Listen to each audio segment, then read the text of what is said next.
ఉండకూడదు.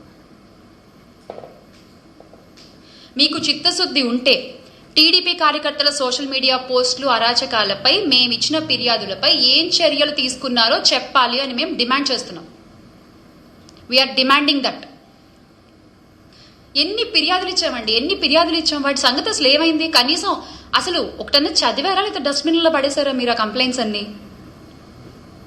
దాని గురించి మీరేం మాట్లాడరు. ఐటీడీపీ అనేటువంటి ఒక విష వృక్షాన్ని పెంచి పోషిస్తూ దాన్ని నడుపుతున్న లోకేష్ గారిపై ఎందుకు కేసు నమోదు చేయడం లేదు?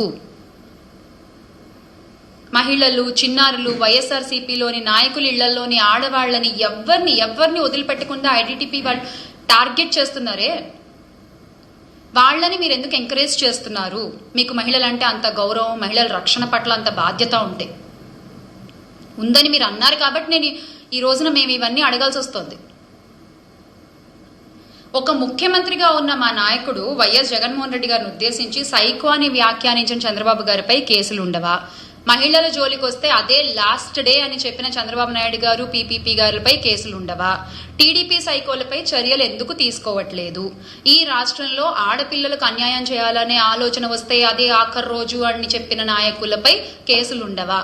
మా పాలనలో ఏదైనా తప్పుంటే మా కాలర్ పట్టుకుని అడగండి అన్న నాయకులేమో ఈ రోజున కాలర్ లేని చొక్కాలు వేసుకుని తిరుగుతున్నారు.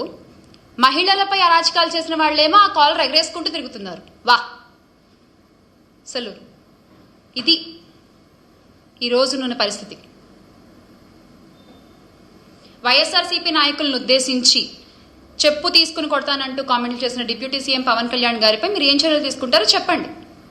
మహిళా నాయకులను ఉద్దేశించి మీ నాయకులు చేసిన కామెంట్లపై మీరేమి యాక్షన్ తీసుకుంటున్నారో చెప్పండి. అప్పుడు ఒప్పుకుంటాం, అమ్మో మహిళలంటే చాలా గౌరవము, రెస్పెక్ట్ టీడీపీకి అని. హోంమంత్రి అనిత గారు ఒక మహిళ హోంమంత్రి స్థాయిలో ఉన్నందుకు రాష్ట్రంలోని మహిళలందరూ చాలా ధైర్యంగా ఉండాలి వాస్తవానికి. కానీ గౌరవ హోంమంత్రి గారు ఆవిడ ఏం చేస్తున్నారు? కేవలం ఆఫీసుల్లో కూర్చుని ప్రెస్ మీట్లు పెట్టడం వరకే పరిమితం అవుతున్నారు తప్ప రాష్ట్రంలో ఇన్ని అఘాయిత్యాలు జరుగుతున్నా, ఆడపిల్లలపై ఇన్ని అరాచకాలు జరుగుతున్నా ఎంతమంది ఆడపిల్లలను ఆవిడ వెళ్ళి పలకరించారో చెప్పండి. ఈ రోజున మేము అడుగుతున్నాం. ఇన్ని అఘాయిత్యాలు జరిగాయి కదా, మీరే అసెంబ్లీలో చెప్పారు కదా కొన్ని వేల మంది ఆడపిల్లలకు అన్యాయం జరిగింది అని గత కొద్ది నెలలుగా. మరి అందులో ఎంతమందిని ఆవిడ వెళ్ళి పరామర్శించారు, ఆవిడ వెళ్ళి పలకరించారు, నేనున్నాను అన్న ధైర్యం ఎంతమంది మహిళలకు ఆవిడ కలగజేశారు? అవేమీ ఉండవు. ఆర్భాటాలు మాత్రం ఏమీ తక్కువ ఉండదు. ఆవిడ బాధ్యత కాదా ఒక మహిళ అయ్యుండి? సోషల్ మీడియా సైకోలు ఇంత రకంగా పోస్టులు పెడుతుంటే ఆవిడ ఒక మాట చెప్పి ఆపలేరా దాన్ని?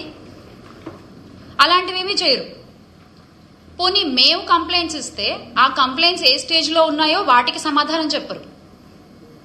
మేము మహిళల రక్షణ గురించి పోరాడుతుంటే దాని గురించి ఏమీ మాట్లాడరు. మీరు మాత్రం చెప్పుకుంటారు మాకు మహిళలంటే చాలా గౌరవం, అయిపోయింది, చెప్పేస్తే పని అయిపోయింది అంతే, మిగతా వాటితో మనకేం సంబంధం లేదు, జరుగుతుందని గాలి కుదిలేస్తారు మహిళల్ని. అరే వైఎస్ఆర్ కాంగ్రెస్ పార్టీ అధికార ప్రతినిధిగా నా పేరు అనౌన్స్ చేసినప్పటి నుంచి నాపై ఎన్ని